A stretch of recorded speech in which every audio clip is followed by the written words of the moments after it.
핵에서 그 두 가닥의 DNA가 복사되는 과정, 그래서 하나의 RNA 한 가닥이 되는 것을 트랜스크립션이라고 한다. AGCT로 배운 것 중에 세 개의 염기, 예를 들어 AUG라고 하면 이 세 개의 염기쌍이 하나의 아미노애시드가 된다. 이 아미노애시드가 50개 이상 뭉친 게 이제 프로테인이라고 하고, 가장 간단한 아미노애시드를 AH는 라이신이라고 하고 UCA는 세인이라고 하는 아미노애시드 조각인 것이다. 그러니까 아미노애시드는 50개 이상 단백질의 조각으로 볼 수 있겠다. 이렇게 복사된 DNA 조각 한 가닥을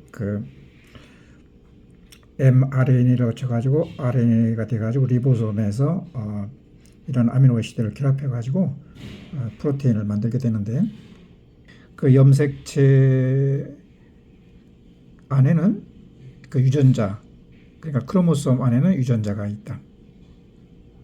사람 전체에 있는 휴먼 게놈이라고 하는데, 이게 약 30개의 염기쌍이 되어 있다. 세 개의 염기쌍으로 이루어진 것이 가장 간단한 아미노시드라고 했다.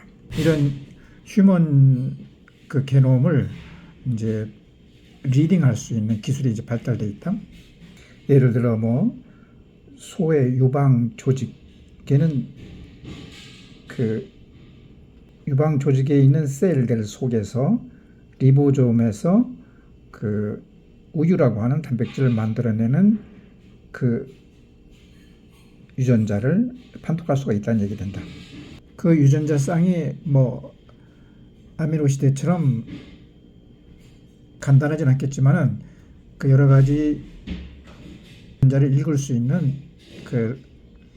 기술이 발달돼 가지고 해당되는, 그러니까 소의 젖을 분비하는 세포에서 젖을 분비하는 유전자만을 크리스토퍼 캐스9이라고 하는 3세대 유전자 가위로다가 잘라서 쓸 수 있는데, 사람의 DNA에서도 인슐린을 만드는 유전자 DNA만을 유전자 가위로 잘라가지고 소의 젖이 나오는 세포에 핵에 주입을 시킬 것 같으면은 소의 젖이 나오는 세포는 변형된 세포로서 젖이 나올 때 사람의 인슐린도 함께 나오게 된다.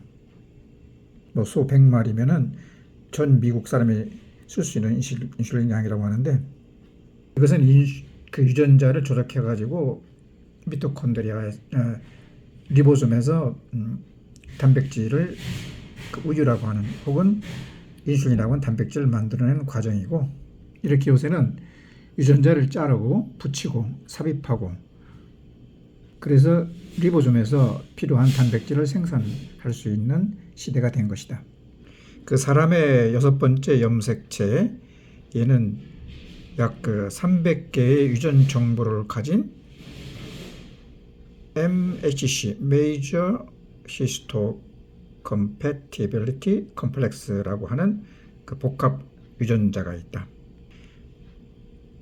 이것의 기능이라는 것은 외부에서 어떤 병원군이 들어왔다든가 암이 생겼을 때 거기서 나오는 단백질 조각들, 예를 들어 암이 생겼다 하더라도 암이 계속 있는 것이 아니니까 암이 죽고 난 다음에 그 조각들이 떠다니는데, 이 DNA 조각들, 즉 펩타이드 조각들을, 그러니까 MHC에서 병원체에서 유래한 펩타이드 조각들과 결합해가지고 HLA 엔티젠이라는 것을 만들어내는데, 이 MHC가 있는 부위는 주로 이제 WBC, 그러니까 림포사이트, 모노사이트니 림포사이트 등의 표면이라든가 플레이트 표면 등의 이제 인간 6번째 염색체의 MHC에서 생산한 휴먼 류코사이틱 엔티젠이 환자의 그 모노사이트, 저 매크로파지나 덴드라이트 셀에 들 수 있는 모노사이트라든가 혹은 암세포에서 병원에서 유래한 펩타이드 조각, 이 조각들을 추출할 수가 있다. 보통 아미노산은 뭐 50개 이상이라고 하는데, 이 작은 펩타이드 조각들은 그 질병 특이성이 있고 개인 특이성이 있어가지고 심장 이식한다든가 뭐 콩팥 이식할 때 도너하고 레시피언트가 서로 맞아야 된다. 이렇게 추출한 휴먼 류코사이틱 엔티젠의 그 펩타이드 조각 뭐 20개 미만을 보조제를 넣어서 처리한다. 뭐 보조제의 성분은 뭐 접착제인지 혹은 또 다른 액티베이팅 물질인지 모르지만, 그래서 시험관에 넣고 이것을 2주간 배양해서 숫자를 내린 다음에 환자의 몸에다가 주입하게 되면은 피부 밑에 있는 그 DC 덴드라이틱 셀에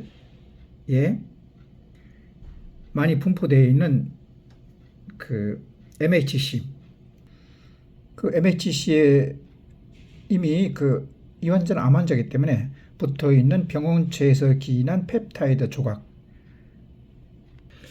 병원체에서 기인한 펩타이드 조각 외에도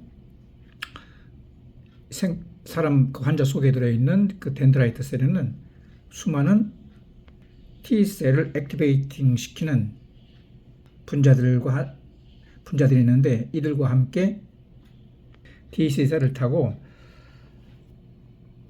T셀, 그러니까 면역력이 상당히 떨어져 있는 T셀로 가가지고 이 순전한 T셀을 액티베이팅 시킨다.